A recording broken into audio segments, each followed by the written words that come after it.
আসসালামু আলাইকুম গাইজ, আজকে আমরা ইফতার করতে যাচ্ছি আর আমাদের সাথে আছে রনি, সাইম, আরও আছে সুজন এবং আবদুল্লাহ, ইয়ামিন, বাচ্চু ভাই, সজল, আরও অনেকেই।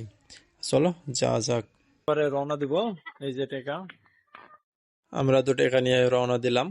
আর বাদ বাকি 2টা গাড়ি হচ্ছে সরাসরি চলে যাবে, যা জায়গাটা সিলেক্ট করবে। আর আমরা এখান থেকে ভেড়ামারায় চলে যাব। ভেড়ামারা থেকে হচ্ছে কেনাকাটি করব, কিছু কেনাকাটি করে চলে যাব। তাই ভেড়ামারার উদ্দেশ্যে রওনা দিলাম। আর এখানে আছে রনি, সজল আর আমি আর সাইম, 3জন হচ্ছে, 4জন হচ্ছে ভেড়ামারায় যাব। ভেড়ামারা থেকে বিরিয়ানি, তরমুজ, ছোলা, বন্দিয়া আর অনেকেই কিনবো, ভিডিওর মাঝখানে তোমরা দেখতে পাবা। চলো যা যা। অবশেষে চলে আসলাম আমরা পানেশ্বর ভেড়ামারাতে। আর ভেড়ামারা কিন্তু আগের ভেড়ামারা নাই। আর এখন দেখতে পাচ্ছ ভেড়ামারা হচ্ছে শহরে গেছে, আশপাশে বড় বড় বিল্ডিং হয়ে গেছে। যাই হোক, এত কথা বলবো না, আমরা সরে চলে যাব হাজির রান্নাঘরে। আর হাজির রান্নাঘর থেকে এখানে নেব 10 প্যাকেট বিরিয়ানি, কাচ্চি। আর কি, এখন ভেড়ামারায় অনেকে কুত্তা জবাই করছে, সেজন্য আমরা দেশি মুরগিটাই খাবো।